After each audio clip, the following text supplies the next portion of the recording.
तो सभी भक्तों का मैं स्वागत करना चाहूँगा श्रीमद् भागवतम के इस प्रवचन में। कभी-कभी भय होता है कि क्या हम लोग इस प्रकार से रोज़ कर पाएँगे? या मैं क्लास कर पाऊँगा?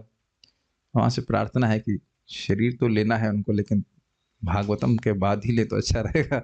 एक बार कम से कम अच्छे से पढ़ लें भागवतम। इतना सुंदर श्लोक हैं सारे। तो आप लोग सुन रहे थे कि अ, युधिष्ठिर महाराज कह रहे हैं कि भगवान कृष्ण लोगों के मंगल के लिए आते हैं, पूरे ब्रह्मांड के मंगल के लिए, उनको सुरक्षा प्रदान करने के लिए, उन्नति प्रदान करने के लिए, और उन्हीं के बाहुदंड, उन्हीं की बाहों की सुरक्षा में युद्धकुल स्वपुरियाम अपनी पुरी में, द्वारकापुरी में उस प्रकार से सुखी है जैसे महापौरुषिका एवं जैसे वैकुंठवासी सुखी होते हैं और वो देवताओं के द्वारा पूजित होने की योग्यता प्राप्त किए हुए हैं। उन्हीं भगवान श्री कृष्ण की चरणों की शुश्रूषा रूपी मुख्य सेवा के द्वारा उनकी रानियों को देवताओं को भी, देवता नहीं, इंद्र की पत्नियों को जो पारिजात आदि फूल प्राप्त है वह सब प्राप्त हुआ। और अब उसी क्रम में वह बोल रहे हैं कि यदु लोग भी किस प्रकार से सुधर्मा सभा को अतिक्रमण करके बलात् जबरदस्ती लेकर के आए और उसमें खूब टहलते थे आराम से, जैसे लग खुद का सभा हो। तो वही उसी बात ने कि भगवान का आश्रय लेने के कारण किस प्रकार से यदुकुल वंशी स्वार्गिक सुख भी भोग रहे थे, उसका वर्णन यहाँ पे श्लोक में होगा। थोड़ी सी इसमें मिस्टेक हो गई है इन द सेंस कि 1.1.38 नहीं है। उसको थोड़ा सा मैं सही करके दिखा देता हूँ। ये 1 पॉइंट जल्दीबाजी में एडिटर साहब ने ये भी नहीं देखा। एडिटर साहब आपको ये नहीं दिखाई पड़ा, इतनी बड़ी गलती। और बाकी एडिटर तो सो ही रहे हैं, रोटी मिल रही है तो क्या दिक्कत है काम करने की है कि नहीं? यहाँ तो रोटी बनानी भी नहीं पड़ती जब तो फ्री में आ रही है रोटी, तो है कि नहीं? आप सोचते हैं क्या वृंदावन में आ जाएंगे तो डांट नहीं पड़ेगी? ठीक है, कोई बात नहीं, कोई बात नहीं, इसको हम डिलीट करते हैं रिकॉर्डिंग से इस डांट को। कोई बात नहीं, वापस लेते हैं शब्द। 1.14 अभी सही दिखाई पड़ रहा है? ओके, कोई बात नहीं, डोंट फील डिसहार्टेंड, डांट is a part of a purification. Actually एक एडिटर हो गए अच्छे, तो बाकी एडिटर सोच रहे हैं कि अब आराम से रेस्ट किया जाए, क्या दिक्कत है, व्यक्ति जो ध्यानपूर्वक जो अन्वय को भी चेक कर ही रहा है, हमें बाकी सब चेक करने की क्या जरूरत है? कोई बात नहीं, एज मैं रेगुलर का टेक्स्ट प्रोग्राम के बाद हम कथा शुरू को आगे कथा शुरू करते हैं। प्रथम स्कंद 14वां अध्याय 38वां श्लोक। वैसे कितने अच्छे हमारे एडिटर्स हैं, मुस्कुराते रहते हैं, क्या कितना भी डांट पड़े चाहे कुछ हो, सब सीख गए, कोई दिक्कत नहीं है, कोई बात नहीं, no problem, no problem. Let us, actually ये होता है, ये देखिए कितना भी प्रयास कीजिए, मैं खुद भी बड़े अहंकार में रहता हूँ कि भाई ये इस बार तो कोई गलती नहीं होगी, फिर भी अनंत की गलती कहीं ये गलती हो ही जाती है, क्या कर सकते हैं। बहुत सुंदर श्लोक है, इसको थोड़ा गाएंगे। यद बाहुदंडाभ्युदयानुजीवनो, बाहुदंडाभ्युदयानुजीवनो। क्या भाई आप लोगों का व्रत अभी से शुरू हो गया है? खा के तो आए हैं ना दोपहर में। हाँ, यद बाहुदंडाभ्युदयानुजीवनो, यद्बाहुदंडाभ्युदयानुजीविनो। यदु प्रवीरा हि अकुतो भयामुः, यदु प्रवीरा हि अकुतो भयामुः। अधिक्रमन्त्यङ्घ्रिभिः आहृतां बलात्, अधिक्रमन्त्याङ्घ्रिभिराहृतां बलात्। अधिक्रमन्त्यङ्घ्रिभिः अधिक्रमन्त्यङ्घ्रिभिः आहृतां बलात्, अभिक्रमन्त्याङ्घ्रिभिराहृतां बलात्। अधिक्रमन्ति अङ्घ्रिभिः आहृतां बलात्, अधिक्रमन्ति अङ्घ्रिभिराहृतां बलात्। सभां सुधर्मां सुरसत्तमोचितां, सभां सुधर्मां सुरसत्तमोचिताम्। यद बाहुदंडाभ्युदयानुजीवनो, यद्बाहुदंडाभ्युदयानुजीविनो। यदु प्रवीरा हि अकुतो भयामुः, यदु प्रवीरा हि अकुतो भयामुः। अधिक्रमन्त्यङ्घ्रिभिः आहृतां बलात्, अभिक्रमन्ते अङ्घ्रिभिराहृतां बलात्। अधिक्रमन्त्यङ्घ्रिभिः अधिक्रमन्त्यङ्घ्रिभिः आहृतां बलात्, अधिक्रमन्त्यग्रिभिराहृतां बलात्। चक्कर क्या है, वहां पे हवा निकल जाती है मुझसे, आ बोलने में हा निकल जाता है। अधिक्रमन्त्यङ्घ्रिभिः अधिक्रमन्त्यङ्घ्रिभिराहृतां बलात् अधिक्रमन्त्याङ्घ्रिभिराहृतां बलात् सभां सुधर्मां सुरसत्तमोचिताम्। सभां सुधर्मां सुरसत्तमोचिताम्। देखिए काव्य की दृष्टि दंडाभ्युद द द कितना सुंदरता से आ रहा है। अ कुतो भयामुहु अधिक्रमंती अंघ्रि आ देख रहे हैं काव्य की दृष्टि से कितना सुंदर है। फिर सभा सुधर्माम सुरसत्व चुम सा। अब मुझे अलंकार का गान तो नहीं जानकारी, लेकिन दिख रहा है कितना सुंदर लग रहा है। एक बार फिर से गाने का प्रयास करते हैं। यद बाहुदंडोभ्युदयानुजीवनो यद्बाहुदण्डाभ्यधुनानुजीविनो यदु प्रवीरा हि अकुतो भयामुहुः यदु प्रवीरा हि अकुतो भयामुहुः अधिक्रमन्त्यङ्घ्रिभिराहृतां बलात् अधिक्रमन्त्याङ्घ्रिभिराहृतां बलात् सभां सुधर्मां सुरसत्तमोचिताम् सभां सुधर्मां सुरसत्तमोचिताम् यद्बाहुदण्डाभ्युदयानुजीविनो यद्बाहुदण्डाभ्यनुदयानुजीविनो यदु प्रवीरा हि अकुतो भयामुहुः यदु प्रवीरा हि अकुतो भयामुहुः अधिक्रमन्त्यङ्घ्रिभिराहृतां बलात् अधिक्रमन्त्याङ्घ्रिभिराहृतां बलात् सभां सुधर्मां सुरसत्तमोचिताम् सभां सुधर्मां सुरसत्तमोचिताम्। Okay. बड़े बड़े यदुवंशी वीर भगवान श्री कृष्ण की बाहुओं द्वारा सुरक्षित रहकर सभी प्रकार से निर्भय बने रहते हैं। अतएव उनके चरण उस सुधर्मा की सभा भवन में पड़ते रहते हैं जो सर्वश्रेष्ठ देवताओं के लिए है, किंतु जो उनसे छीन लिया गया था। अन्वय देखिए, यत मतलब जिन भगवान कृष्ण के, बाहुदंड मतलब बाहों के द्वारा, अभ्युदय का मतलब होता है प्रभाव। वैसे अभ्युदय के अर्थ हमने और लिया था लीला इत्यादि, लेकिन अभी यहां अभ्युदय का मतलब होता है प्रभाव से। अभ्युदयोधिगंधिताम, भगवान की लीलाओं का आप प्रमुख रूप से वर्णन कीजिए। व्यासदेव जी को नारद जी ने कहा था कि आप भी भगवान के अवतार हैं, अगर आप संतुष्ट होना चाहते हैं तो भगवान के अभ्युदयादिगण्यताम, भगवान के अभ्युदय को, भगवान की लीलाओं को प्रमुख रूप से कहिए। तो अगर उनके प्रभाव से अनुजीविनः, सदैव जीवित रहकर। अब इसका बड़ा सुंदर अर्थ है, जीवित हम कैसे रहते हैं? प्राण के द्वारा। तो भगवान की सुरक्षा से ही वो जीवित थे, ये कहने का अर्थ है। उनके आश्रय में थे, ये कहने का अर्थ है। और ही मतलब निश्चय ही, और अकुतो भया, कुतः मतलब किसी से, अकुतः भया मतलब किसी से भी उनको भय नहीं था। सभी प्रकार से निर्भय से अनुवाद किया गया। अकुतः भय समझ रहे हैं? कुतः मतलब कोई भय, किसी चीज से भय, और अकुतः मतलब किसी भी व्यक्ति से, वस्तु से उन्हें भय नहीं था। किनको? तो कह रहे हैं यदु प्रवीरा, यदुवंशी महान वीर, प्रद्युम्न, अनिरुद्ध आदि सभी। तो उसको वह समझाने के लिए कि किस प्रकार से उन्हें किसी से भी भय नहीं था, वो कह रहे हैं बलात् आहृताम, बलपूर्वक लाई गई। क्या लाई गई? सुरसत्तमो उच्चिताम। सुर मतलब देवता, और सत्तम मतलब सर्वश्रेष्ठ, और उचिताम मतलब उचित। तो जो सर्वश्रेष्ठ देवताओं के द्वारा भोगी जाने वाली हो, जो उनके लिए उचित हो, श्रेष्ठ देवताओं के लिए उचित। सामान्य देवता भी नहीं, देखिएगा देवताओं की भी बहुत सारी श्रेणियां होती हैं, कुछ उपदेवता भी होते हैं, तो वो नहीं, सर्वश्रेष्ठ स्वर्ग के जो देवता हैं उनके लिए जो उचित सुधर्मा सभा थी, उनको जो बलपूर्वक द्वारका में लाई गई, ये कहने का अर्थ है। तो उस सुधर्मा सभा पर अंग्र भी, पैर से, मुहु अर्थात निरंतर, और अतिक्रमणती मतलब चलते रहते हैं। देखिए कहेंगे भाई इसका भय से क्या लिंक है? देखिए किसी व्यक्ति की कोई विशेष कार आप लेके आई है और वो बहुत शक्तिशाली हो, तो आपको भय नहीं लगेगा कि आप जबरदस्ती किसी कार लेके आए हैं तो आपसे झगड़ा करेगा? लाठी लेके आएगा, लाठी लेके आए तो बहुत सिंपल बोल रहा हूं, और भी अस्त्र लेके आ सकता है, हमारी कार चोरी करके ले गए तुम, इतनी तुम्हारी हिम्मत। आप समझ में आ रहा है? इस जगत में कोई बहुत महान व्यक्ति है, उसका सामान चोरी करके ले आए, चोरी या जबरदस्ती लेके आ जाए आप, तो गुस्सा नहीं होगा? अरे भाई, जो एकदम दुर्बल व्यक्ति है वह भी गाली तो देता है कम से कम।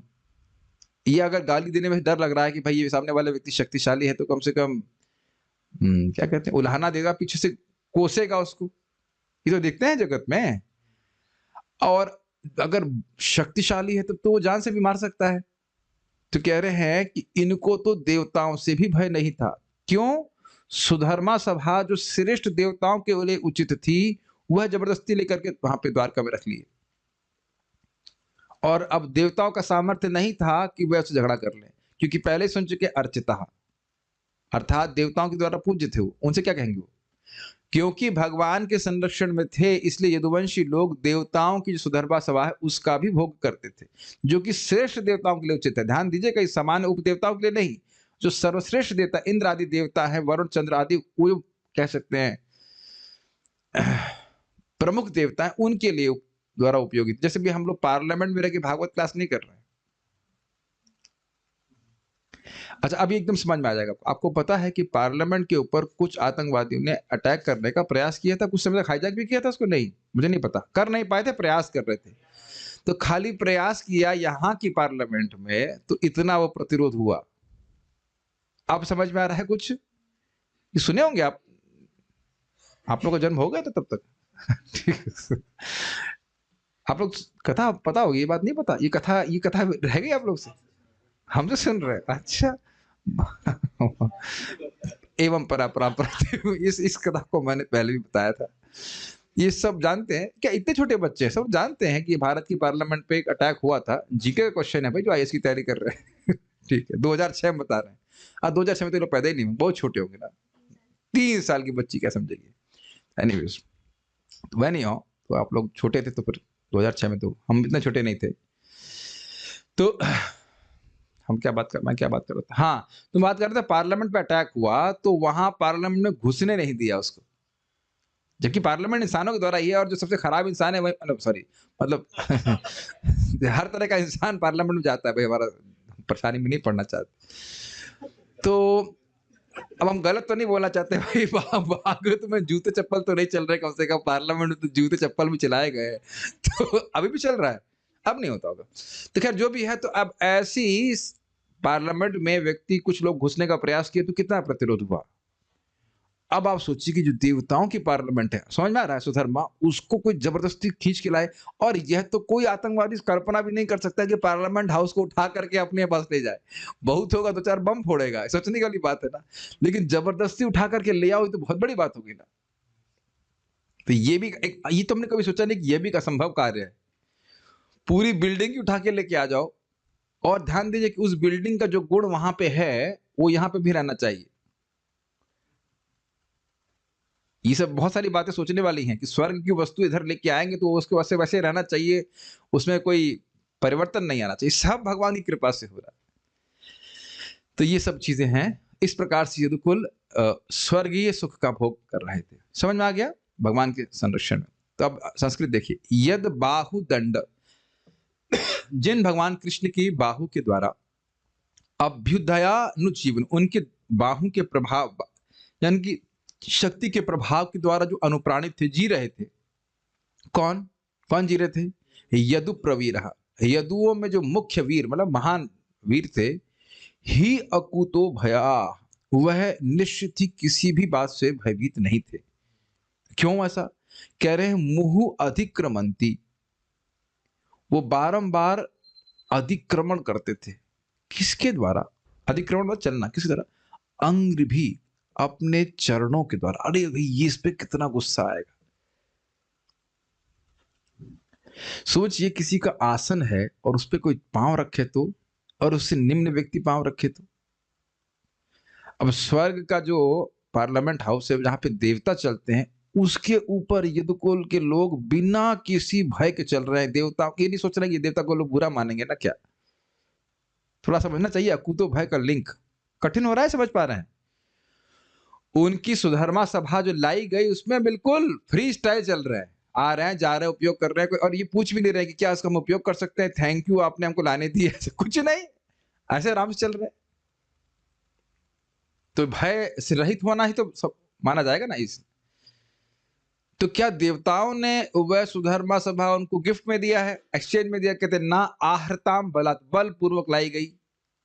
कौन सी सभा के बारे में बात कर रहे हैं? कह रहे सभाम सुधर्मा, सुधर्मा सभा। सुधर्मा कहने से होगा वहां पे भूख प्यास मृत्यु बीमारी आदि नहीं सब सताती है। इतना अद्भुत सुधर्मा सभा जब उसमें अंदर रहते हैं। तो कह रहे भाई उसमें क्या विशेषता है? तो कह रहे सुरा सत्तमोचिताम, देवताओं में भी जो सर्वश्रेष्ठ है, सुर सत्तम है, उनके लिए उचित ये सुधर्मा सभा थी। हाँ बोलिए। प्रभु ऐसा कौन सा स्थान है इस भौतिक जगत में जो जहाँ मृत्यु नहीं आती? सुधर्मा सभा। Sudharma well Shrimad Bhagavatam class. आयुर्हरति वै पुंसाम उद्यानस्तंचयन्नसौ तस्य रते क्षणो नीता उत्तम श्लोक वार्तया। सबकी आयु को निश्चित रूप से सूर्य उग रहा है, अस्त हो रहा है, काट रहा है, केवल उस व्यक्ति के जो भगवान उत्तम श्लोक की वार्ता में संलग्न है, उसकी आयु को नहीं काट पा रहा। तो भागवतम क्लास में तो खैर मृत्यु ऐसे भी नहीं आती है। सुधर्मा सभा पर वहाँ भागवतम क्लास होती है। मैं कह रहा हूं भागवत जहां भी होती है वहां मृत्यु से पार है। और सुधर्मा सभा के बारे में भी आप सुन लीजिए, पर समझाएंगे। तो हम पढ़ते हैं श्रीधरी। जिन भगवान श्री कृष्ण की भुजाओं के प्रभाव को अपना उपजीव्य, मतलब उन्हीं के आश्रय में वो जी रहे थे, बनाने वाले निर्भय यदुवंशी वीर देवताओं के लिए उचित सुधर्मा सभा को अपने पैर से आक्रांत करते हैं। वे गोविंद सुखपूर्वक है ना? इस तरह इसका संबंध पीछे के 5वें श्लोक से, जहां से उन्हें पूछना शुरू किया कि कृष्ण सुखी है ना, वो बात बोलते हुए यहाँ पे आ रहे हैं। जबकि यहाँ ये नहीं पूछ रहे हैं कि कृष्ण सुखी है कि नहीं। कहीं लिखा है सुखमास्ते? नहीं लिखा है सुखमास्ते, लेकिन उसको वहां से पीछे से ले लेना होगा कि ये सब पूछ रहे हैं कि जिनके आश्रय में यदुकुल वंशी सब लोग सुखी से रह रहे थे, क्या वह कृष्ण स्वयं सुख से हैं क्या? ये केवल चिंता के कारण पूछ रहे हैं। जब जिनके आश्रय में देवताओं से भी निर्भय होकर के वो जी रहे हैं, तो उनके सुख के बारे में क्या प्रश्न करना है? तब समझते हैं। यहाँ पे एक और नोट बाल प्रबोधनी से दिया गया। यह बात प्रसिद्ध है, इसको ही शब्द से सूचित किया जा रहा है। क्या बात प्रसिद्ध है? क्या बात प्रसिद्ध है? कि द्वारकावासी भगवान कृष्ण के आश्रय के ही कारण बलपूर्वक सुधर्मा सभा को इधर लाए थे और उसका उसमें खूब चलते फिरते हैं, कोई भय नहीं। ये बात प्रसिद्ध है, इसको सूचित करने के लिए ही शब्द का यहाँ पे उपयोग हो रहा है। ठीक है, तात्पर्य देखिए। जो भगवान के प्रत्यक्ष रूप में सेवक हैं, वे भगवान द्वारा सभी प्रकार के भय से सुरक्षित रखे जाते हैं और सर्वोत्कृष्ट वस्तुओं का भोग करते हैं, चाहे वे बलपूर्वक एकत्र क्यों ना की गई हों। तब आप देखेंगे ऐसा लग रहा है कि भगवान भक्तों के प्रति पक्षपात करते हैं, है कि नहीं? हाँ करते हैं। क्या दिक्कत है आपको? क्या दिक्कत है? क्या दिक्कत है? जब आपके पापा आपसे प्रेम करते हैं तब तो नहीं करते पापा आपको तो सम होना चाहिए। तब तो खुश हो जाते हैं आप। टोल टैक्स में आपका टोल माफ करते तब तो बड़े खुश हो जाते हैं आप। कभी हुआ आप लोगों के संग? साधुओं के संग बहुत होता है, बड़े खुश हो जाते साधु। वहां तो नहीं कहते आपको सम रहना चाहिए। पुलिस वाला आपका चालान काट दे तब तो आप, मालूम ना काटे, काटने की स्थिति उत्पन्न हो जाए, माफ कर दे तब तो आप कहते नहीं कहते कि आपको सम रहना चाहिए सबके प्रति, कहते हैं कभी? लेकिन ध्यान देना चाहिए कि जो भगवान का ये जो प्रेम है या पक्षपात है, ये इस बात से उद्भूत नहीं होता है कि ये व्यक्ति मेरे लिए कुछ करेगा, मैं इस पर निर्भर हूं, तो आज मैं इसका पक्ष ले रहा हूं तो आगे ही मेरा पक्ष लेगा। भगवान का पक्ष तुम क्या लोगे या मैं हम लोग क्या लेंगे? ये उनका सहज स्वभाव है, सहज भक्त वात्सल्यता है, इस कारण ऐसा हो रहा है। ठीक है, जैसा आप सुन चुके हैं, इंद्र से युद्ध करके भी पारिजात लेके आए कृष्ण अपनी रानियों के लिए, लेकिन किस कारण से?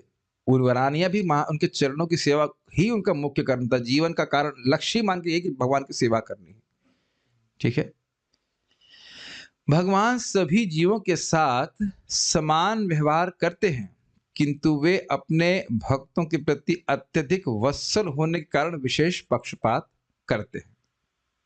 इसको थोड़ा समझना, पक्षपात का अर्थ थोड़ा समझना चाहिए। पक्षपात, पक्ष मतलब, पक्ष का मतलब होता है पंख, और पात मतलब उसको उसके ऊपर रखना, उड़ना नहीं, रखना। तो आप समझ सकते हैं कि पंछी का पंख कितना सॉफ्ट होता है, उसका आश्रय देना, उस पर रखना, इस प्रकार से बोलना। और भक्तों की तो बात क्या कहा जाए, अजामिल कौन से भक्त थे बताइए? उनके भी तो अरबों जन्मों के पाप सब नष्ट करके उनको वैकुंठ में ले आए भगवान। तो अनजाने में जो बिना योजना के भक्ति कर रहा है, भगवान उस पे इतनी कृपा कर रहे हैं, जो योजना बनाकर भक्ति कर रहा है उस पे कितनी कृपा करेंगे। और वही चिंता करते व्यक्ति सोचता रहता है कैसे चलेगा, आज तक तो चल गया, आगे कैसे चलेगा। जब आगे चले जाना तब सोचना कि आगे कैसे चलेगा, अभी क्यों सोच रहे हो? ये सोचने वाली बात है ना। क्या भगवान मर गए हैं ना? क्या उनके पास सामर्थ्य समाप्त हो गया अपने भक्तों की रक्षा करने का? ये बात हम लोग को हमेशा याद रखनी चाहिए कि जिन जिन व्यक्तियों के ऊपर हम आश्रित हैं उनकी कोई सत्ता नहीं है। कभी आपने सोचा है इस तरह से कि हो सकता है जिन जिन व्यक्तियों को हम अपना आश्रय मान रहे हैं उस कल वो पूरे के पूरे साफ हो जाए, या ये भी हो सकता है कि वो विमुख हो जाए, हमको आश्रय प्रदान ना करें। ऐसा नहीं कि लोग हमें करना नहीं चाहिए, हमारा कर्तव्य नहीं है, लेकिन काल कर्म गुणाधीनो, श्लोक याद है आपको? याद तो होगा ही। काल के कर्म के गुणों के प्रभाव में जीव अपनी रक्षा स्वयं ही नहीं कर सकता। ये देह की रक्षा, देह अपनी रक्षा स्वयं नहीं कर सकता, दूसरे की क्या करेगा? तो ये नित्यानंद प्रभु की प्रीचिंग भी यही है कि कृष्ण माता, कृष्ण पिता, कृष्ण धन प्राण, कृष्ण हमारे माता हैं, कृष्ण पिता है, उनका आश्रय लेना चाहिए, उनकी भक्ति करनी चाहिए। बहुत अच्छी बात है, हम सीख रहे हैं। विशेष पक्षपात करते हैं, कर्माणि निर्दहति किंतु च भक्ति भाजम। इंद्र से यस्त्वेंद्र यस्त्वेंद्र यस्त्वेंद्र यस्त्वेंद्र गोपमथ करके श्लोक है, अहोसो कर्म फल भाजम आतनोति। इंद्र से लेकर इंद्र गोप कीड़े तक सब कोई व्यक्ति अपने कर्मों का फल भोग रहे हैं, लेकिन जो भगवान की भक्ति करता है, कर्माणि निर्दहति किंतु च भक्ति भाजम, किंतु जो भगवान कृष्ण की भक्ति करता है उसके कर्म को भगवान नष्ट कर देते है ना भगवान का पक्षपात। तो ये है पक्षपात, लेकिन ये उनकी अंतरंगा शक्ति से प्रकट होता है, ये कोई गुणों से प्रभावित होकर के नहीं हो रहा है। मैं फिर से बोल रहा हूं इस बात को, इस जगत में पक्षपात आप कब देखते हो? वो उस व्यक्ति से हमारा कुछ फायदा होता है तो हम उसको पक्षपात उसको देते हैं, यद्यपि और हम सबके प्रति सम नहीं है। तो भगवान सबके प्रति सम होते हुए भी अपने भक्तों के प्रति पक्षपात करते हैं। तो ये बताइए, एक प्रकार से ये भगवान की समता है कि नहीं? किसी को बोल रहे हैं कि तुम मेरा नाम मत लेना, देखो तुम मेरा नाम भूल के मत लेना, कहीं शास्त्र में बोले हैं ऐसा? भूल के भी मेरा नाम मत लेना, सब तुम देख लेना, देख लूंगा तुमको अगर नाम उच्चारण किया, इतना पापी हो तुम मेरा नाम उच्चारण कर रहे हो, ऐसा कहीं बोले हैं भगवान शास्त्र में? अभी तो क्या बोले हैं, किसी ने मेरा नाम कभी भी कैसे भी लिया है मैं उसके नाम को कभी नहीं भूलता। अब आप लोग पूछोगे प्रभु जी कौन से जन्म का नाम? पिछले जन्म में मेरा नाम पप्पू था, उसके पहले टिंकू था, उसके बाद मामू मामू मामू जान था, या कुछ भी था। क्या भगवान कृष्ण सभी नाम याद रखेंगे? हाँ जी, वो सारे नाम याद रख लेंगे, कोई दिक्कत नहीं, उनको याद भी है। मतलब कहने का अर्थ उस व्यक्ति को भगवान कभी नहीं बोलते। कितना इंस्पिरेशनल है ना, किसी ने कैसे भी कभी भी कहीं पे भी मेरा नाम उच्चारण किया है, मुझे कभी नहीं भूलता। That's amazing, na? Even you are chanting like this, Hare Krishna. 5:30, Hare Krishna, Krishna Krishna, Hare Hare, Hare Ram, Ram Ram, कैसे भी आप जाप कर रहे हैं, लेकिन फिर भी भगवान कर रहे हैं, ये तो मेरा नाम उच्चारण कर रहा है। यस, नारायण अपनी माँ की गोद से मेरी गोद में आओ, ऐसे भी कर रहा है तो भी चलेगा, अरे मेरा नाम उच्चारण कर रहा है, ठीक है। इतने पक्षपाती है कृष्ण। अब इस पे भी मान लीजिए हमारी नाक बहने लग जाए तो हम कहेंगे भाई भगवान तो बहुत दुख दे रहे हैं हमको। कि नहीं, मेरी बात समझ रहे हैं? थोड़ा सा दुख आ जाए भक्त के जीवन में तो उफ, सब लोग ये कर रहे हैं वो कर रहे हैं, हमें को भगवान दुख दे रहे सारे। द्वारकापुरी तो खैर हम बात कर रहे थे कि आप कहेंगे बड़ी, ये तो बड़ी जाति है भाई, जो देवता बना इतनी मेहनत करके उसकी वहां की सुधर्मा स्वभाव छीन करके ले आए, तो लेके आएंगे, कर लो, क्या करोगे, क्या कर लोगे जरा बताओ, क्या कर लोगे तुम? जो करना करो। तो वही बात है, भगवान के सामने कौन टिक सकता है? मुझे तो बड़ा हंसी आती है, भगवत गीता के 18वें अध्याय की महिमा। इंद्र बैठे पूजा प्राप्त कर रहे हैं और वे एक व्यक्ति, वो 5 लोग भगवत गीता के 18वें अध्याय के पढ़ के, नहीं बताऊंगा कौन से, लेकिन 5 लोग जो पढ़ करके आया वो इंद्र को हटा दिया और वो बैठ गए वहां जाकर के बिल्कुल आराम से। और भगवान बोलते मद भक्त लभते अंजसा, बारंबार श्लोक को मैं कोट कर रहा हूं, स्वर्गाप वर्ग मध्यामा कथंचित यदि वांछति। स्वर्ग चाहता है, या फिर योग सिद्धि से कुछ भी जो मिलता हो, जो और किसी साधन से मिलता हो, वो सब प्राप्त कर लेता है। स्वर्ग चाहिए, स्वर्ग मिलता है, मुक्ति चाहिए, मुक्ति मिलता है, मद धाम मेरा धाम चाहता है, मिल जाता है। बड़ी कठिनाई से मिलता होगा ना, कहते नहीं, लभते अंजसा, बड़ी आसानी से प्राप्त कर लेता है। कथनचित यदि वांछित, यदि वह इच्छा करता है, अर्थात असली भक्त तो इच्छा भी नहीं करते। तो ये सब बातें हैं। द्वारकापुरी समुन्नति पर थी, क्योंकि वहां भौतिक संसार की श्रेष्ठतम वस्तुएं उपलब्ध थीं। और इस बात को द्वारका वासियों ने स्वयं स्वीकार किया है जब भगवान श्री कृष्ण आते हैं। अगर आप लोग को याद हो कि भगवान आपका अनुगत्य होने के कारण, आपका अनुगामी होने के कारण हम पूरी हर प्रकार से समृद्ध हैं। ठीक है। राज्य का कौन, तो अभी मुझे कुछ बोल रहा था, नहीं कौन बोल रहा था? हाँ, एक भक्त मैं बता रहा था कि एक भक्त है, ब्रह्मचारी, बता रहे थे कि वो पहले बहुत गरीब थे, जो भक्ति नहीं कर रहे थे, तो जब वो स्वयं भक्ति करने लगे तो उनके घर में सारी भौतिक सुविधा बढ़ने लग गई। भाई का जॉब लग गया, एसी भी है और टीवी भी है। अब अच्छा है बुरा वो तो आप निर्णय कर लीजिए, लेकिन भौतिक लाभ प्राप्त होने लगा। ये होता है, ये हो जाता है, कोई बड़ी बात नहीं। इसलिए घर वाले कुछ बोल नहीं रहे हैं कि घर वापस आओ, अच्छा है, लगे रहो। ठीक है। राज्य का सभा भवन हर राज्य की प्रतिष्ठा के अनुसार।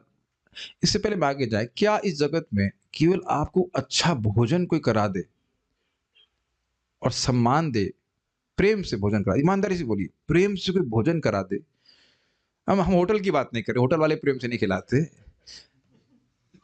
लेकिन कभी कभी होटल वाले भी थोड़ा प्रेम से खिलाते हैं। कुछ कुछ होटल वाले होते हैं जो प्रेम से खिलाते हैं, उनका है पैसे की इच्छा है, लेकिन बड़े प्रेम से खिलाते हैं। लेकिन सामान किसी के जाइए और वो प्रेम से कुछ खिला दे, तो क्या आप लोग इतने, क्या कह सकते, कृतज्ञ है कि उसके बारे में कुछ भी अच्छा करने के बारे में नहीं सोचेंगे? है कि नहीं? अच्छा, एक सोचिए, आप में से बहुत से लोगों ने प्रसाद में स्पॉन्सर भी किया है कार्तिक इत्यादि में।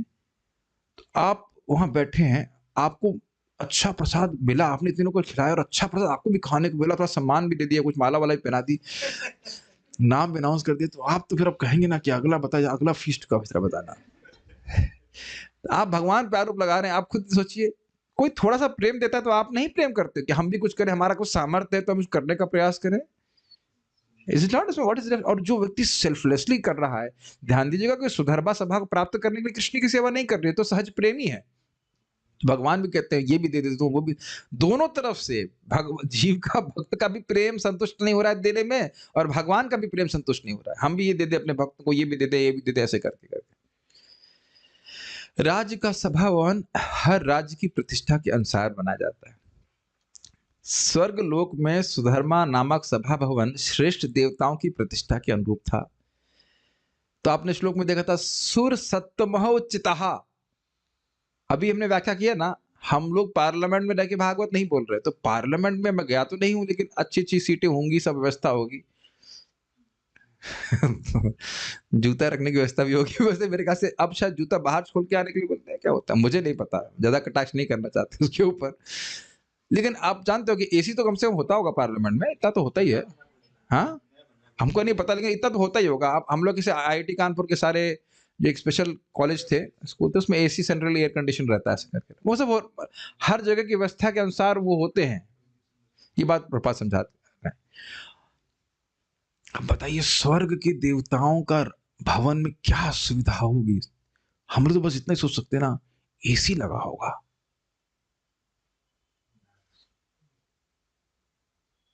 क्या है ना, हम लोग कल्पना भी नहीं कर सकते कि जो सर्वश्रेष्ठ देवता हैं उनकी पार्लियामेंट में क्या सुविधा होगी, मतलब सभा कक्ष में। तो ऐसी सभा को लेके आ गया। ऐसा सभा भवन महिमंडल के किसी भी राज्य के हेतु नहीं होता। यहां के किसी राजा के पास ऐसा सुधर्मा सभा नहीं होगा, है ही नहीं, क्योंकि पृथ्वी के मनुष्य इसका निर्माण नहीं कर सकते। चाहे कोई राज्य भौतिक रूप से कितना ही समृद्ध क्यों ना हो, अमेरिका चाहे कितना ही समृद्ध हो जाए, सुधर्मा सभा का वह निर्माण नहीं कर सकता। किंतु जब भगवान कृष्ण इस धरा पर विद्यमान थे, तो इस स्वर्गिक सभागार को यदुवंशियों ने छीनकर इसे द्वारका में लाकर स्थापित किया था। इस कथा को मैं डिटेल में नहीं जानता हूं कि क्या हुआ था, मैंने कभी पढ़ा नहीं ना सुना है। आप में से किसी ने पढ़ा है क्या हुआ था? शायद हरिवंश में हो, या मुझे नहीं पता, लेकिन ऐसा हुआ। प्रभुपाद बता रहे हैं वे ऐसा बल प्रयोग कर सकते थे क्योंकि उन्हें विश्वास था कि परम भगवान श्री कृष्ण उनकी रक्षा करेंगे। दूसरे शब्दों में भगवान के शुद्ध भक्त भगवान के लिए ब्रह्मांड की श्रेष्ठ वस्तुएं ला जुटाते हैं। अब ध्यान दे रहे हैं आप? पहले आपने सुना जो तात्पर्य में, तो ऐसा लग रहा है कि उनका मन था सुधर्मा सभा को ला करके रखा जाए, लेकिन अब क्लियर हो रहा है कि वह लाए क्यों? अरे भगवान कृष्ण उस सभा में बैठेंगे तो सबसे अच्छी वस्तु लानी चाहिए, लेकिन इतने निर्भय थे कि देवताओं से भी कोई भय नहीं, जबरदस्ती उठा के लेके आए। अब प्रश्न ये भी बनेगा कि जब वो सुधर्मा ले आए तो देवता लोग क्या कर रहे थे? उसका उत्तर हमारे पास नहीं। यदुवंशियों ने या तो ब्रेकआउट रूम क्रिएट कर दिया होगा मुझे नहीं पता कि क्या किए होंगे, वहां क्या व्यवस्था की होगी। ये कुछ अभूतपूर्व घटना नहीं लग रही आपको? इस समय अगर पृथ्वी पे हो जाए तो सब लोग देखने चलेंगे ना। हम लोग ना पढ़ रहे हैं, कुछ थोड़ा मनन नहीं कर रहे हैं शायद इस समय, या हमारी भागवत सप्ताह नहीं, हमारा तो रोज ही होता है भागवत कथा, सुधर्मा सभा में होने लग जाए, वहां से लाया जाए तो लोग, काफी लोग उत्सुक हो जाएंगे, भाई क्या चक्कर है, क्या कैसी सभा है, क्या होने वाला है। Is not striking? 5,000, बहुत पुरानी बात नहीं है, मात्र 5,000 साल पहले। थोड़ा तो ये पहले समझिए कि 5,000 साल पहले केवल मात्र है।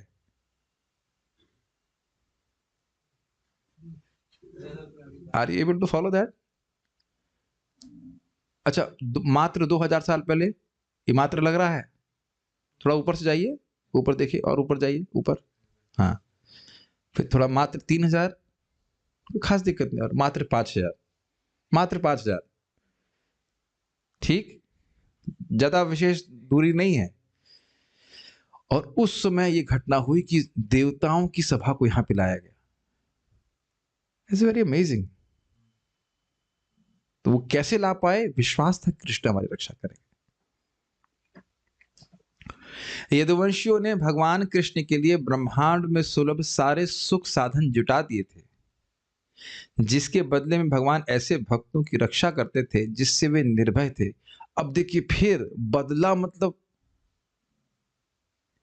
देखिए एक बार हम लोग के भक्त यही शब्द इस्तेमाल किए थे कि भगवान की रानियों ने सेवा करी, उसके बदले में कृष्ण ऐसा कर रहे हैं। अरे भाई, ये बदला चुकाई नहीं हो रही है। कहने का अर्थ है निस्वार्थ भाव से द्वारकावासी भगवान कृष्ण से प्रेम करते हैं, इनको अच्छी वस्तु देना चाहते हैं, तो इसलिए कृष्ण भी उनकी इसी प्रकार से रक्षा करते हैं। If you want to give their best to Krishna, Krishna gives his best to you. आप कृष्ण को सबसे अच्छा वस्तु देना चाहते हैं तो कृष्ण भी आपको उसी प्रकार से देना चाहते हैं। ये था माम प्रपद्यन्ते। हम कहें जो क्या कहते हैं उसकी, जिसकी डेट निकल गई हो, डेट ऑफ एक्सपायरी हो गई है, उस रूह अफ़ज़ा को साधु सेवा में लगाएं तो उसी प्रकार का आशीर्वाद प्राप्त होगा। हमने आंखों से देखा, ऐसा करते हैं लोग। पहले भी बोल चुका हूँ, खूब बोतल की बोतल रूह अफ़ज़ा आ रहा है गर्मी में, कह रहे वाह साधु लोग खूब ठंडे रहेंगे लेकिन देखा एक भी बोतल, मैंने कहा एक बोतल तो होती नहीं, सारी बोतल की डेट ऑफ एक्सपायरी निकल गई। तो ये नहीं सोच रहे कि पहले तो जगन्नाथ जी को ठंडा दिया जाएगा, और जगन्नाथ जी देख रहे क्या कर रहे हैं। एक और कहानी बताते हैं, श्रील भक्ति सिद्धांत ठाकुर जी, एक व्यक्ति नाम में जा रहा था, उसके पास मुड़ी समझते हैं, मुड़ी खाए होंगे आप लोग रात में, मुड़ी नहीं समझते हैं, लाई थी। तो लाई उसने ऐसे लिया, खाने के लिए उत्सुक हुआ तो हवा से लाई उड़ गई, तो उसने कहा गोपाल भोग गोपाल भोग तो ये तरीका नहीं है भगवान को भोग लगाने का। जब उड़ गया तो कहा गोपाल जी के लिए हाँ, फ्लाई है कि नहीं? तो अब देखिए, दोनों तरफ से प्रेम है, प्रेम का आदान प्रदान, ये बदलेबाजी नहीं है, कोई रिटर्न गिफ्ट नहीं है, तो तुमने मेरे बर्थडे गिफ्ट में ये दिया तो हम तुमको कुछ और देंगे, ऐसे करके नहीं है।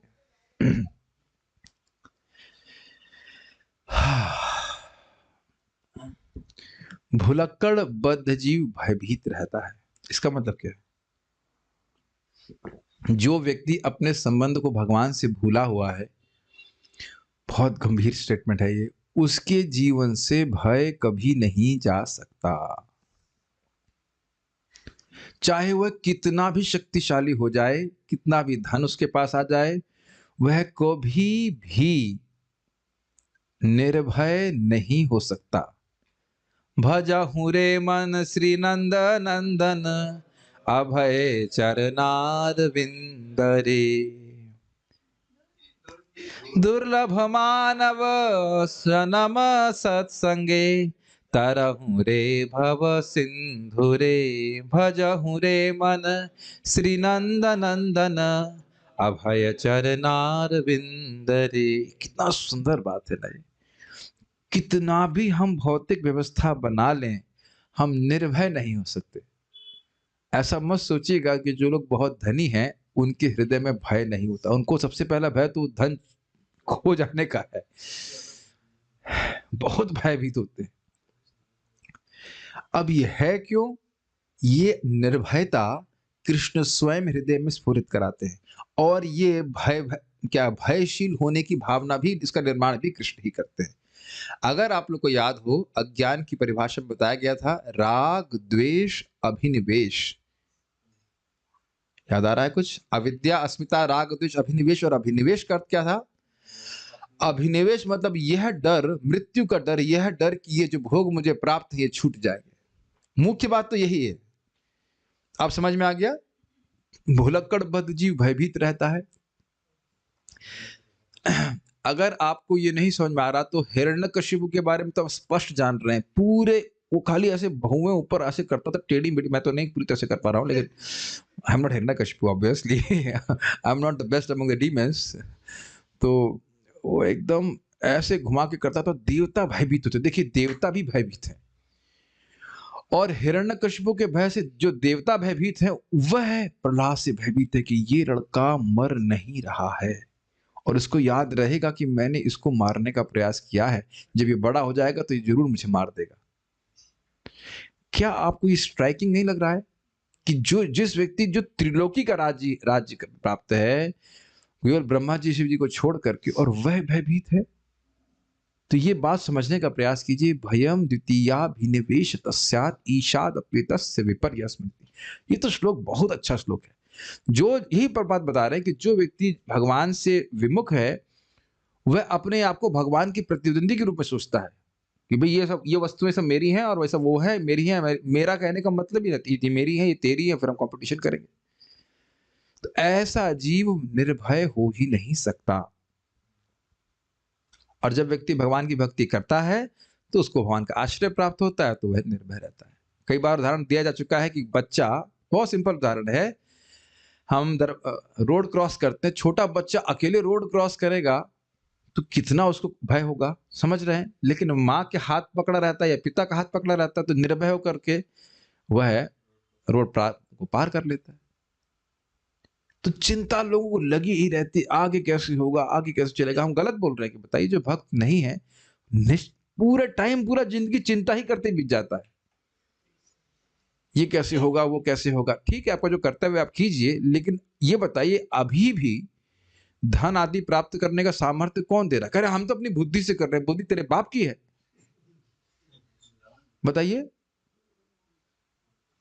कृष्ण बुद्धि दे रहे हैं ना, सामर्थ्य भगवान दे रहे हैं ना, कुछ भी कमाने की, खाने की।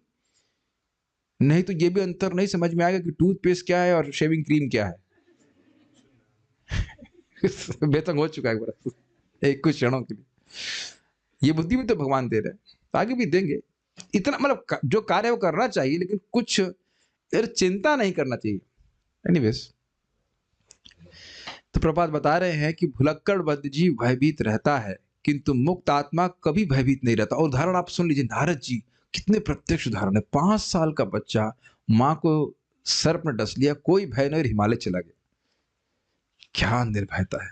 तो ये हृदय के शुद्धिकरण के कारण व्यक्ति निर्भय ऐसे प्रकार से हो जाता है। नहीं तो कुछ लोग जरूर सोचेंगे, जो शादी नहीं कर रहे हैं, मतलब अगर मान लो इतने भाग्यवान हो तो सोच रहे होंगे ना कि भाई मेरी माँ भी मर जाएगी, मेरे पिताजी भी मर जाएंगे, भाई का पता नहीं क्या करेगा, या जो बहन का पता नहीं क्या करेगा, मेरा ध्यान कौन रखेगा।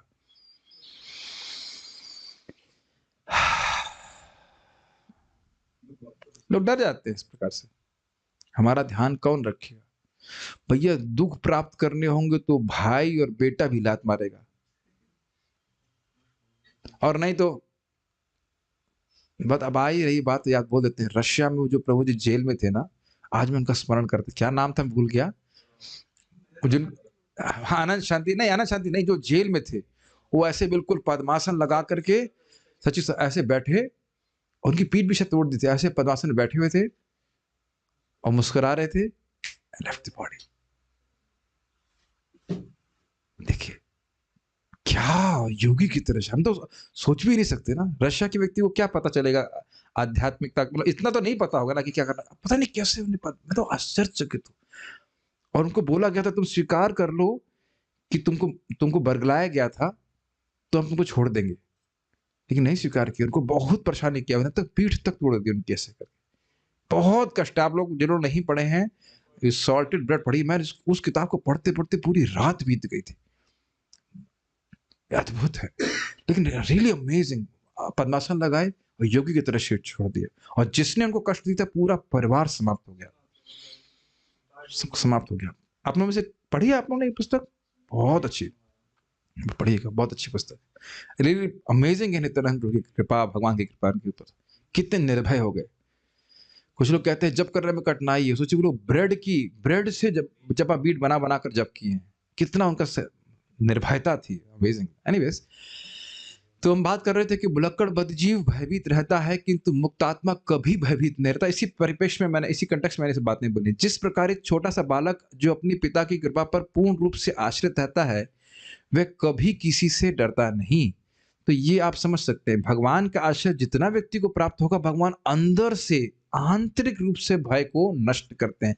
भय अंदर है, बाहर नहीं है। छोटा सा एग्जाम्पल सोच लीजिए, एकदम गुप अंधेरा हो जाए और कोई गुंडा नहीं है, कुछ नहीं है, तो भी माता जी को भय होगा कि नहीं? कोई आता नहीं जाएगा, कुछ नहीं है। और हम लोग को भी डर लग सकता है, एकदम गुप अंधेरा, कहीं बिच्छू तो नहीं है। और उसमें भी अगर आप धन लेकर के चल रहे हैं, मान लो 4-5 लाख रुपए, तब तो 6 बार अपना डब्बा मतलब देखेंगे, भाई कोई देख तो नहीं रहा, सोच तो नहीं रहा।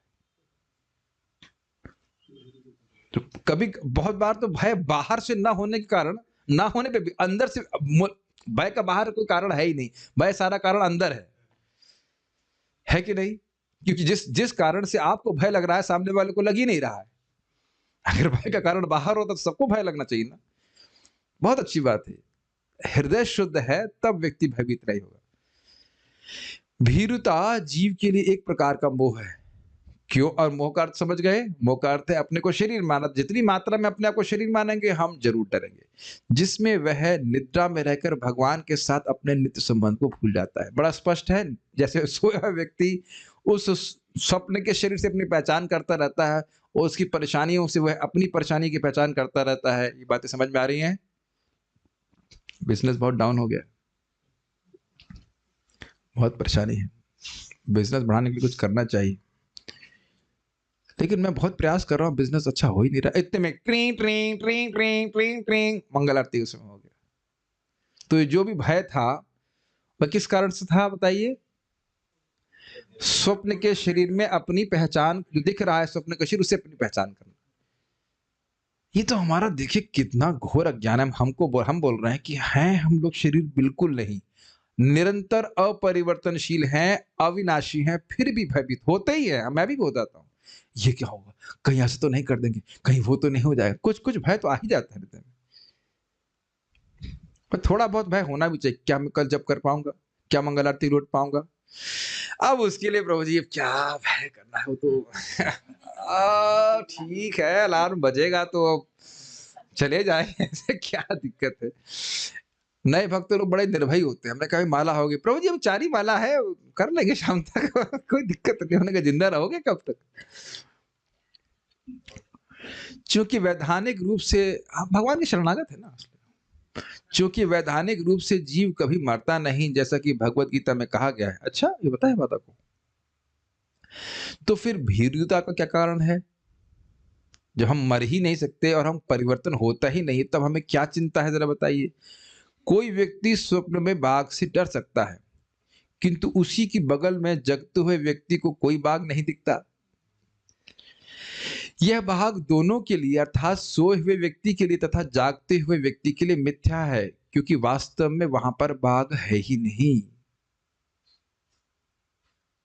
यही चिंता व्यक्ति को सताती रहती है, बेटी की शादी कैसे होगी, बेटे का ये कैसे होगा, बेटी की शादी कैसे होगी, इसकी क्या होगी, ये होगी वो होगी। उसके बाद शादी हो गई तो फिर इसके बच्चे क्यों नहीं हो रहे हैं, तो उसका क्या होगा। अब देख रहे ये सब भय चिंता में फंसा रहता है कि नहीं व्यक्ति, रोता ही रहता है। इन सबसे पुरस्कार केवल यही मिल रहा है, रोतु जीव, केवल जीव, जबकि होना चाहिए ब्रह्मभूता प्रसन्नात्मा न शोचति न कांक्षति। ये स्थिति है, जीवन भर इसी में परेशानी में रहता है।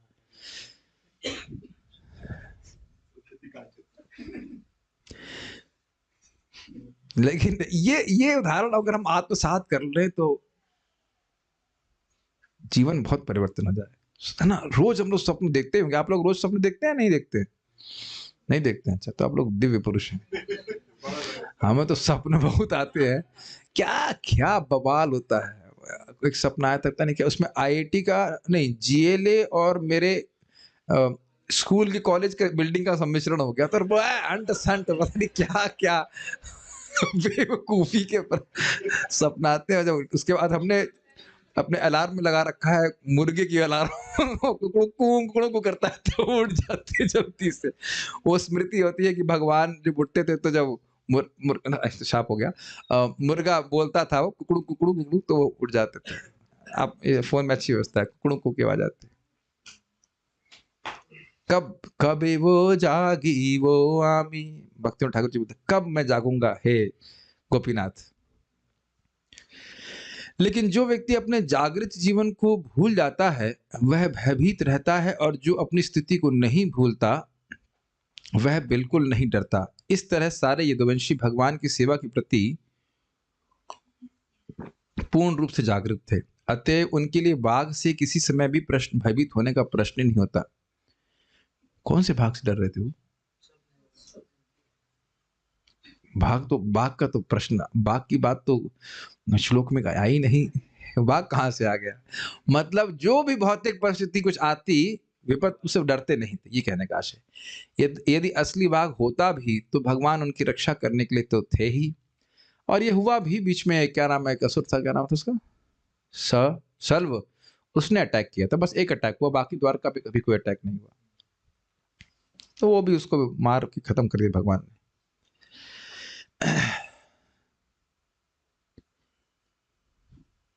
किस चीज से भय है व्यक्ति को सोचना चाहिए जिंदगी में। भय होना चाहिए, और इस बात का भय होना चाहिए कि कहीं हमारी भक्ति ना छूट जाए, कहीं हमसे कोई ऐसा अपराध ना हो जाए कि हम भगवान से विमुख हो जाएं। ये भय बहुत अच्छा है। और श्रीला प्रभुपाद जी कहा करते थे कि मेरे शिष्यों की गलती यह है कि वे माया से समुचित मात्रा में भयभीत नहीं है। तो ये बात है। अब वह अर्जुन की स्थिति को देख करके उन्हीं से प्रश्न कर रहे हैं, या उन्हीं के संबंध में वितर्क भी कर रहे हैं कि क्या कारण से तुम इस प्रकार से दिख रहे हो जैसे तुम दिख रहे हो। ठीक है, तो 44 श्लोक तक ये बात चलेगी। 39, 40, 41, 42, 43, 44 6 श्लोक में पूछेंगे। आज हम 2 लेंगे, 39, 40, 41। 3 तो नहीं ले पाएंगे, देखते हैं हो पाता है कितना, नहीं हो पाएगा तो कल प्रयास करेंगे करके अध्याय पूरा करने का। कल नित्यानंद त्रयोदशी का है, लेकिन कल तो सुबह भी क्लास होगी नित्यानंद त्रयोदशी पे। आज आपने सुना ही है, तो हम भागवत को कंटिन्यू करेंगे। आप लोग नित्यानंद के बारे में सुनना चाहते हैं? ठीक, देखते हैं भगवान कैसे प्रेरणा देते हैं। कच्चिते नामयं तात, कच्चिते नामयं तात, भ्रष्टतेजा विभासी। में तो नहीं होना चाहिए। एक मिनट रुकिए, में शब्द तो कहां से आ गया इसमें? भ्रष्ट तेजा विभास, हाँ विभासी नहीं है, विभासी है, हल्का छोटी तो सही बटेगा। भ्रष्ट तेजा विभासी में, भ्रष्ट तेजा विभासी में, अलब्धमानो वज्ञातः, अलब्धमानो अवज्ञातः, किं वा तात चिरोषितः, किं वा तात चिरोषितः। कच्चिते कच्चितेनामयं तात कच्चितेनामयं तात भ्रष्टतेजा विभासि मे भ्रष्टतेजा विभासि मे अलब्धमानुवज्ञातः अलब्धमानोऽवज्ञातः किं वा तात चिरोषितः किं वा तात चिरोषितः कच्चितेनामयं तात भ्रष्टतेजा विभासि मे कच्चितेनामयं तात भ्रष्टतेजा विभासि मे अलब्धमानुवज्ञातः किं वा तात चिरोषितः अलब्धमानोऽवज्ञातः किं वा तात चिरोषितः। मेरे भाई अर्जुन, मुझे बताओ कि तुम्हारा स्वास्थ्य ठीक तो है? ऐसा लगता है कि तुम्हारे शरीर की कांति खो गई है। क्या द्वारका में दीर्घकाल तक रहने से, अन्यों द्वारा असम्मान तथा उपेक्षा दिखलाने से ऐसा हुआ है? देखिए, तात मेरे भ्राता, छोटे भाई, कश्चित मतलब क्या, ते अनामयम तुम्हारा स्वास्थ्य ठीक तो है ना? इस अर्थ में पदम गच्छन्ति अनामयम, ये भगवत गीता में भी शब्द है। अनामय अर्थात जहां पे कोई, आमय का अर्थ क्या होता है? आमय मतलब होता है बीमारी। आम से जो जन्मित बीमारी होती है, इंटेस्टाइन में आम बन जाती है, उससे जो बीमारी होती है उसे आमय कहा जाएगा, जो बीमारी होती है। अनामय, अनामय जिसके पेट में आम नहीं बनी है उसको कहने का अर्थ है। और ये हमारे कविराज बता रहे थे कि सारी बीमारियां मंदाग्नि से होती हैं, तो कहा जाए कि हर बीमारी आम से होती है, ये भी स्वीकृत है। इतना तो आयुर्वेद हम सीख गए। अनामय मतलब पेट में कोई आम तो नहीं है। कहने का मतलब तुम्हारा स्वास्थ्य ठीक है ना, ये बात है। क्यों तुम्हारा चेहरा पीला पड़ा हुआ है? ऐसा क्यों कह रहे हैं आप? मैं भ्रष्ट तेजा विभासी, मुझको तुम कांति विहीन प्रतीत होते हो। अभी तक तो तुम बड़े तेजस्वी दिखते थे, क्या बात है? ये पहले भी व्याख्या कर चुके हैं। विच्छाया, विच्छाया शब्द था नहीं, विच्छाया का शब्द था कांतिहीन। अर्जुन आए निपतितम अभूत अयथा पूर्वम आदि था। निपादयो निपतितम अयथा पूर्वम, ऐसे करके श्लोक था। चरणों पे गिरे थे जैसे पहले कभी नहीं गिरे थे, बहुत दुखी थे। और विच्छायाम, उनको कांति रही थे अर्जुन, उनका चेहरा पीला पड़ गया था। तो कह रहे हैं कि मानो अर्जुन पूछे ऐसा आप क्यों कह रहे हैं, तो कह रहे हैं कि मैं देख रहा हूं कि तुम्हारा तेज भ्रष्ट हो चुका है। तेज भ्रष्ट हो गया मतलब तेज नष्ट हो गया है। तेज समझ रहे हैं, चेहरे की कांति नष्ट हो गई। फिर तात बोले, मेरे बेटा, मेरे भाई, चिरोशिता, कारण सोच रहे हैं कि क्या कारण होगा। चिरोशिता अलब्धमाना, दीर्घ काल तक रहने के कारण। कहां दीर्घ काल तक रहने के कारण? द्वारका में। अलब्धमाना, तुम्हारा कोई सम्मान नहीं किया क्या? अब देखिए, एक क्षत्रिय के लिए सम्मान ना होना ये बहुत दुख का कारण है। तो हो सकता है कि इतने दिन से रह रहे हो तो अब सम्मान ना हो, और ये आपने अनुभव किया होगा।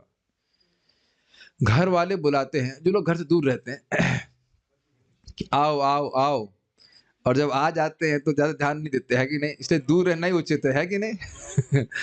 दूर में अधिक प्रेम होता है। क्यों भाई, गलत तो नहीं कह रहे ना? उस लिहाज से तो साधु समाज में बड़ा सम्मान हो रहा है। क्यों ब्रह्मचारी हो? इतना समय घर में रह रहे होते तो जरूर गेहूं पिसवाने के लिए जा रहे होते साइकिल पर रख कर। गलत तो नहीं बोल रहे? यहाँ तो केवल दंडवत परस्पर हो रहा है ना, सम्मान दिया जा रहा है। ये लेके आ रहे, क्या ठूंठ जैसा बैठा खड़ा है, कुछ कमा के क्यों नहीं लाता, इत्यादि इत्यादि। यहाँ तो केवल इसी बात में डांट पड़ती है, सो क्यों रहा है, मंगल आरती क्यों नहीं जाता, इतनी डांट पड़ती है, और तो अधिक कुछ नहीं पड़ रहा है ज्यादा। तो ये शब्द है। और आपने अन्य भी सुना होगा, कहीं आपको कदाचित किसी, क्या कहते हैं, खुदा ना खास्ता किसी तो ये शब्द सुना होगा आपने, किसी रिश्तेदार के यहाँ पे आपको रहना पड़ जाए महीना 2 महीना, तब देखिए कितना असहनीय होता है। ये समझ रहे ना मेरी बात? मैं समझता हूँ 1 हफ्ते में मुंह फूलना शुरू हो जाता होगा, 2 दिन में। Good good. तो उसी अर्थ में कह रहे हैं चिरोशितः, क्या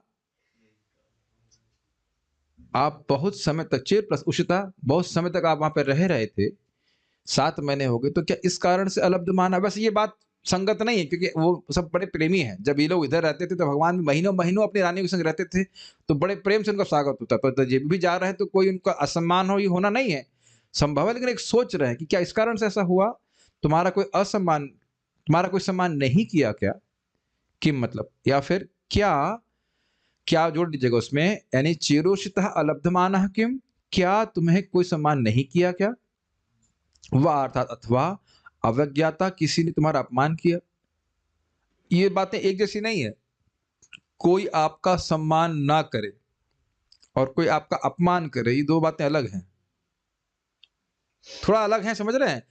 जैसे मान लीजिए कोई सन्यासी है, अब सन्यासी को देखकर हमें तुरंत प्रणाम करना चाहिए, तो आपने प्रणाम नहीं किया यह सोचते हुए कि ये तो रोज ही दिखते हैं, तो आपने उनका सम्मान नहीं किया। लेकिन अब जा करके थूक दे, कोई गंदी बात बोल दे, तो ये विशेष अपमान हुआ कि नहीं?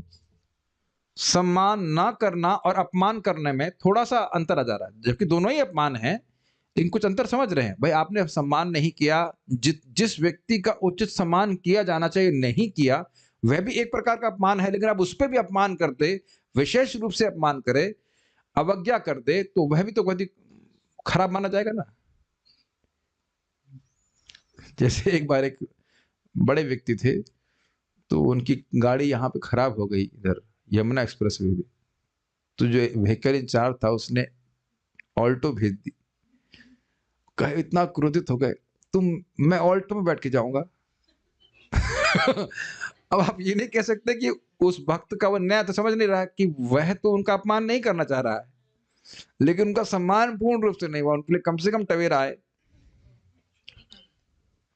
अब प्राइम मिनिस्टर को भेजने के लिए आप टवेरा भी भेजेंगे तो वह भी उनका अपमान ही है, उनके लिए तो कम से कम मर्सिडीज जाना चाहिए। गलत तो नहीं कह रहे ना?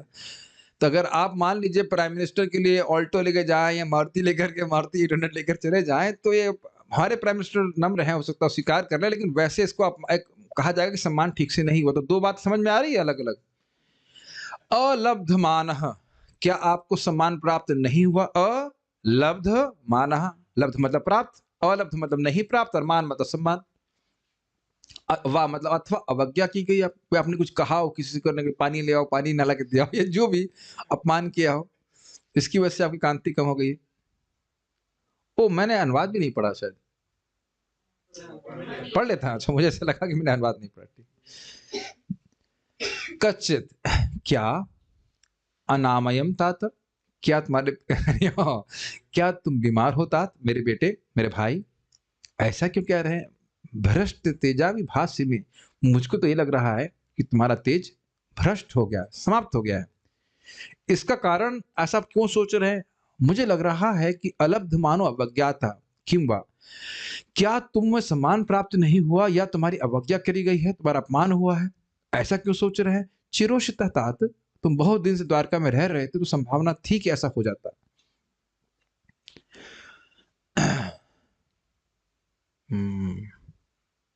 ऐसा हो जाता है। पहले हम उसको पढ़ते हैं, फिर देखते हैं कितना समय लगता है। मुझे लगता है यही श्लोक कर पाएंगे। श्रीधर, इस समय राजा युधिष्ठिर अर्जुन का ही कुशल कश्चित इत्यादि 6 श्लोकों से पूछ रहे हैं। अनामय आरोग्य कहते हैं, ये समझ में आ गया? आमय के कारण, आमय शब्द भूता नाम, ये शब्द पहली भागवत में आ चुका है कि बीमारी को जिस प्रकार से दवा से ठीक किया जाता, जिस वस्तु से बीमारी होती है उसी वस्तु से कुछ दवा मिलाकर देने से बीमारी ठीक हो जाती है। तो कह रहे अनामय मतलब आरोग्य को, तुम बीमार हो गए हो क्या? अलब्ध माना का विग्रह है, न लब्धो मानो ये न बंधुभ्य साकाशात, अर्थात जिसका बांधवों ने सम्मान नहीं किया, ये बहुत दुख देता है। देखिए, अब आप लोग कहीं जाम में फंसे हैं और कोई व्यक्ति भद्दी गाली देके चला जाए तो उतना दुख नहीं लगता है, लेकिन अब अपना ही कोई भतीजा भांजा है ना, जो एकदम छोटेपन से जिसको देखे हो और वो कुछ उल्टा सुल्टा बोल दे, थोड़ा सा उल्टा सुल्टा बोल दे, तो बहुत दुख लगता है। तो यहाँ अलब्धमान का विशेष अर्थ श्रीधर स्वामी कर रहे हैं कि बंधुओं से मान ना मिला हो, जिनसे आत्मीय संबंध है। आपने सुना भी होगा, जो व्यक्ति को आप सबसे अधिक प्रेम करते हैं उसके पास सबसे अधिक क्षमता होती है आपको सबसे अधिक दुख देने के लिए। ये सुना है आपने? ये अनुभव भी किया होगा, बेटे से प्रेम कर रहे हैं, बेटी से प्रेम कर रहे हैं, वो बात नहीं सुनती है या कुछ ऐसा करती है जो आपको बिल्कुल खराब लगता है, तो आपको बहुत दुख लगता है। या कभी वो कहे तुमने हमारे लिए किया ही क्या है? अरे भाई ये तो छाती पे एकदम नहीं कहा ना? तो माँ कहेगी बेटा तेरे को बिस्कुट खिलाया है। व्हाटएवर। ये आजकल खूब बच्चे लोग बोलते हैं, बड़े ही कृतज्ञ हो गए, तुमने हमारे लिए किया ही क्या है। और बहुत सी बातें बोलते हैं, हम यहाँ भागवत में नहीं बोलना चाहते। तो अब माता पिता को कितना दुख लगेगा बताइए। अब मान लो मुझसे कोई कहे कि तुमने हमारे लिए क्या किया है। हरे कृष्णा कृष्णा कृष्णा हरे हरे, हरे राम राम राम हरे हरे। और ये भी किया है, दीपदान किया है और प्रणाम किया है। हम तो जो भी कुछ कर रहे हैं वो हमारे संग हमारे सारे पूर्वजों को सबको लग ही रहा है, क्या कठिनाई है, 1000 गुना लेके चल रहे हैं। कमाई करने अपने अकेले के लिए ना कमाई कर रहे हैं। अवज्ञात अर्थात तिरस्कृत, अर्थात द्वारका में बहुत दिनों तक रहने के कारण किसी ने तुम्हारा सम्मान नहीं किया है क्या, या किसी ने तुम्हारा तिरस्कार किया है क्या? आ गए यहाँ पे। अरे कभी तो आसन नहीं देने से व्यक्ति दुखी हो जाता है। केवल आसन न दीजिए, अरे वही चलता रहता है, हमको नहीं, हमको माने नहीं, हमको माने नहीं। ये सम्मान की इच्छा जीव को बहुत गिलानी में डाले रहती है। हमको मान नहीं दिया, हमको माने, माला नहीं दिया, माला दी तो सूखी वाली माला। यहाँ तक कि कभी कभी क्लास देने से पहले मैं जब क्लास देने आता हूँ तो पतली वाली माला देता है, और वो जब वो देने आता है तो मोटी आजकल जैसी मोटी माला देता है। या हम क्या बोले, हम तो गीला वक्ता है, क्या बोलेंगे। गीले वक्ता है तो हमारी बात ध्यान नहीं रहती आती है। ऐसे करके जीव जलता रहता है इसमें। ये इच्छा चली जाए ना सम्मान प्राप्त करने की, you will be so much relieved. शांति से भजन हो सकेगा। मैं कई बार देखा कृष्ण हॉल में, जो व्यक्ति जमीन पे बैठने में पूरी तरह समर्थ है वह भी सीट पे जाके बैठता है, क्योंकि वो सीनियर हैं, ठीक है मान रहे हैं, लेकिन समर्थ है ना जमीन पे बैठने के लिए, तब भी ऊपर, और बैठते भी हैं प्राय, लेकिन किसी दिन फेस्टिवल होगा तो ऊपर जाके बैठेंगे।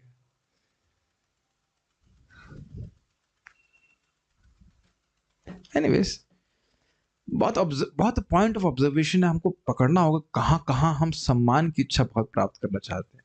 ये बहुत सूक्ष्म है। एक सन्यासी थे, आए थे यहाँ पे, वो बहुत साल से भजन कर रहे हैं गोविंद कुंड में। कुछ समय के लिए आए थे, बीमार थे, हम लोग कुछ उनको रूम दिए थे यहाँ पे। कह रहे 45 साल हो गया भजन करते हुए, फिर भी कोई बुरा बोल देता है तो मुझे बुरा लगता है। It's not that easy. Serious, like 2 lakh नाम जप करते थे वो, अभी भी जिंदा ही होंगे। It's not that easy. त्रिनादपि सुनी चेना होना इतना आसान नहीं है। कभी कभी लोग बोलते हैं वक्ता बोल रहा है त्रिनादपि सुनी चेना, वो तो हुआ नहीं। तुम हो गए हो, तुम हो गए हो। वक्ता भी बोल रहा है तो अपने को भी सुना ही रहा है। इतना आसान सुना होता है। बुरे शब्द ही सहन नहीं होते, कोई ताड़ना कर दे तो अलग ही बात है। ये बात ध्यान रखिएगा कि लोगों को तिरस्कार बहुत खराब लगता है। यहां तक कि आप देखिए, आप कहीं आपका ध्यान कहीं और है, किसी से बात कर रहे हैं, कुछ सोच रहे हैं, और आपको व्यक्ति ने हरे कृष्णा किया और आप ध्यान नहीं दे पाए, तो भी लोगों को बुरा लगता है, जबकि आपकी कोई इच्छा नहीं थी उसको बुरा करने की। आपने देखा ऐसा कभी? मंदिर में तो बहुत होता है।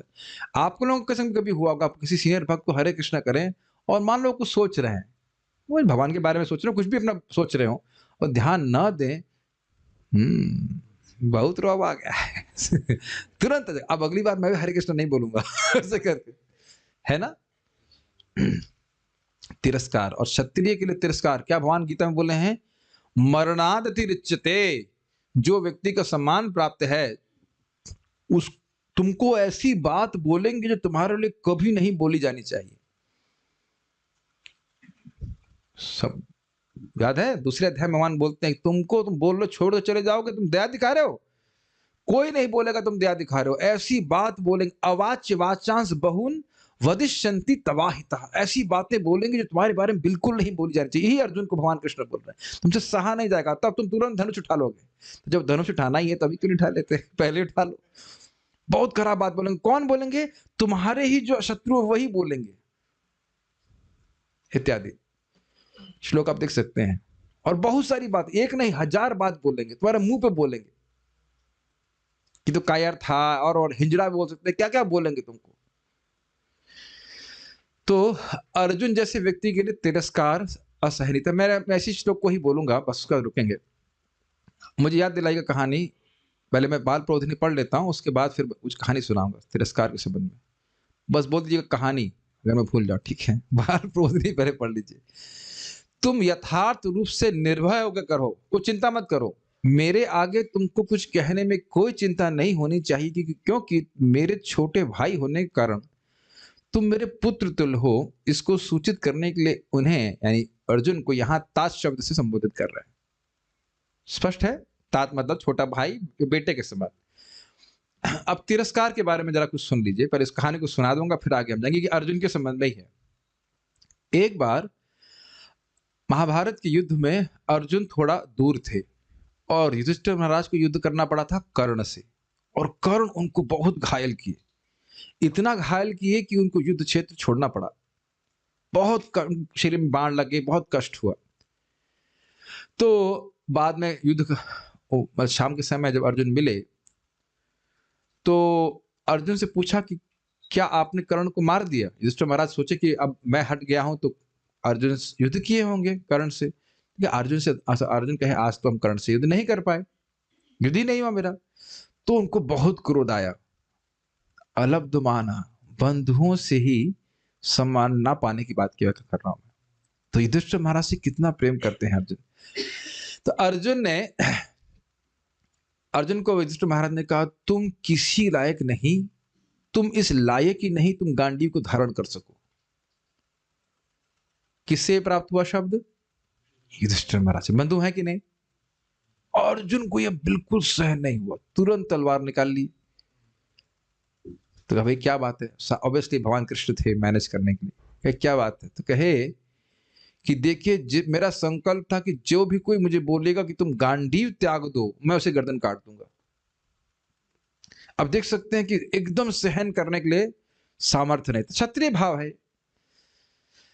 तो भगवान ने कहा ऐसा मत कीजिए ऐसा करिए, आप इनको बुरे शब्द बोलिए।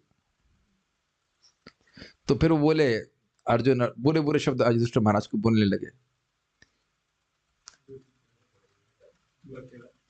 आपको कुछ पता नहीं है, हाँ जुआ खेला, जुआरी है, ये जो भी हम युधिष्ठिर महाराज की निंदा नहीं करना चाहते, जो कुछ बोला हो उन्हें बोला।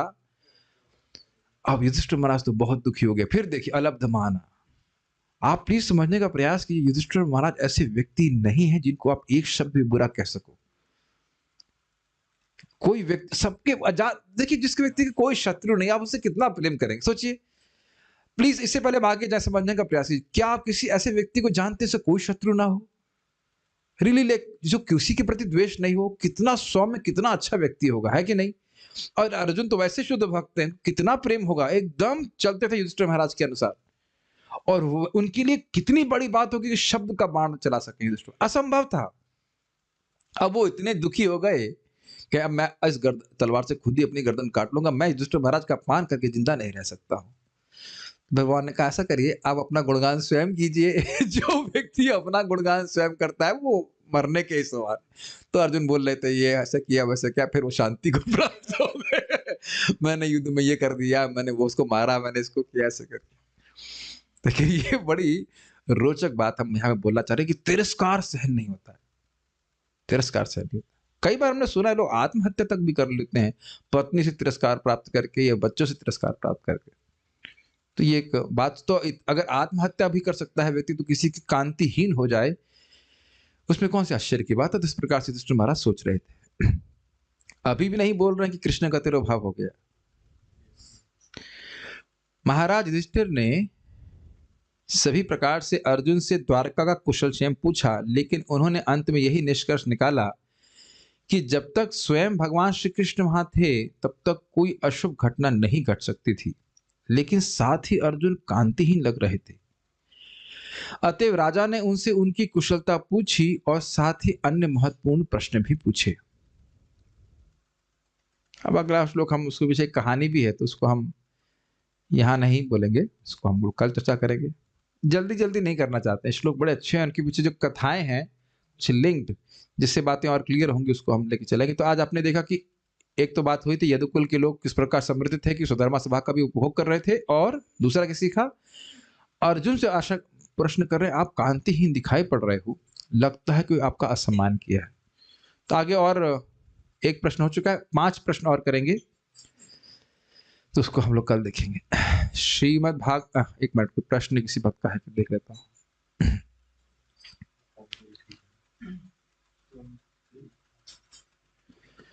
कुछ लोग कह रहे हैं कि कभी कभी लोग प्रश्न करते हैं, भक्ति कर रहे हो तो बीमार क्यों हो? तो कहीं लिखा है कि भक्ति करने से बीमार नहीं होंगे? वेल हाँ, लिखा है सर्व जड़ विनाशाय लिखा है, अगर नरसिंह स्तुति पढ़ेंगे तो बीमारियां भी कम हो जाएंगी, लेकिन ऐसा नहीं होता कि जीरो हो जाएंगी। देखो एक सीधी बात है, अगर भगवान के भक्तों को जगत में कोई भी कठिनाई नहीं हो रही होती तो सभी लोग भक्ति कर रहे होते, और भगवान ये नहीं चाहते कि भक्ति की महिमा समान जनता को तुरंत अपने आप मालूम चल जाए। क्या बात है तानिश प्रभु, आप कभी बुखार में होते ही नहीं? क्यों ना हो, मैं रोज 16 माला जप जो करता हूं। अच्छा, सोलो करने लग जाएंगे। आपके दांतों की चमकार का कारण क्या है? 16 माला का जप। अच्छा ठीक है, हम भी करने लग जाते। आपका कैंसर ठीक हो कैसे हो गया? हरे कृष्ण मंत्र जप करके। तो अब लोग इसी कारण से लोग भजन करने लग जाएंगे। तो भगवान, और सामर्थ्य है भगवान का, तो ध्यान से सुनिए, मैं कई बार सिद्धांत को बोल चुका हूं, भगवान कर्मों को नष्ट कर देते हैं, लेकिन उन कर्मों को नष्ट नहीं करते जिनके द्वारा हमारी भक्ति बढ़ती है। और अपने जीवन में देख लीजिएगा कि आपका जीवन आपके चार्ट के अनुसार नहीं चलेगा। रेवती माता जी, हम गलत तो नहीं बोल रहे ना? आपका जीवन चल रहा है आपके चार्ट के अनुसार? मेरे ख्याल से अपने चार्ट में लिखा है क्या हरे कृष्ण डिवोटी बनेंगे? मुझे पता नहीं लिखा है क्या। अभी स्पिरिचुअल लिखा है, लेकिन यहाँ पे हरे कृष्ण मंत्र लिखा तो नहीं है कि सूर्य देव बोल रहा है। अरे हम मजाक नहीं बना रहे हैं, लेकिन ये बात सत्य है, आप कभी प्रेडिक्ट नहीं कर सकते हैं। मैं कई बार बोल चुका हूं, एक सन्यासी को बोले थे व्यक्ति जो ब्रह्मचारी थे, तुम 3 महीने में अपनी शादी की मिठाई लेके आ रहे हो, 3 महीने में। वो मर के चले गए और वो महाराज बन गए, सन्यासी हो गए। प्रभात खुद बोलते हैं, आप ताली मारते हैं कीर्तन में, आपकी सब आंखें रेखाएं चेंज हो जाती हैं। अजामिल प्रत्यक्ष उदाहरण है, देखिए मरना था उसको, एक्सटेंशन मिल गया। तो वो जो दुख सुख आ रहा है भगवान देते हैं, वो कोई कठिनाई इसमें नहीं है। प्रभु जी क्यों नहीं चाहते कृष्ण लोगों को इजीली कृष्ण भक्ति मिल जाए? आपको मिल गई आसानी से। आपको मिल गई आसानी से। आपको आसानी से जो मिला है मैं वर्णन नहीं करना चाहता। आसानी से मिले हैं दुख देने वाला पति, खून पीने वाला, परेशान करने वाला। मैं नाम नहीं बोलूंगा तो इसलिए बात बोल सकता हूं। आसानी से तो हमें दुख मिलते हैं जगत में, इसके लिए ही तो भागवत बोल रही है, तस्यैव हेतुः प्रयतेत कोविदः न लभ्यते यद भ्रमतामर्थ उपर्यतः। भगवान की भक्ति के लिए प्रयास करना पड़ेगा, बाकी सारी चीजें तो कर्मानुसार प्राप्त हो जाती हैं अपने आप। जिनको हम दूर करने का प्रयास करते हैं फिर भी दूर नहीं होते, तो उसके लिए क्या प्रयास करना? भागवतम क्लास में अक्सर लोग सो क्यों जाते हैं? तब कहीं तो नींद पूरी होगी भाई। हाँ, भागवत का प्रभाव है शोक मोह भयापह। अगर शोक होगा तो सोएगा नहीं, भय होगा तो सोएगा नहीं, और मोह होगा तो सोएगा नहीं। तो तीनों चीजों की निवृत्ति हो जाएगा तो सोएगा नहीं, तो और क्या करेगा? इसमें क्या बात? तो इजी क्वेश्चन था। Okay, so we shall stop. Srimad Bhagavatam की जय, श्रील प्रभुपाद की जय, ताई गौर प्रेमानंदे।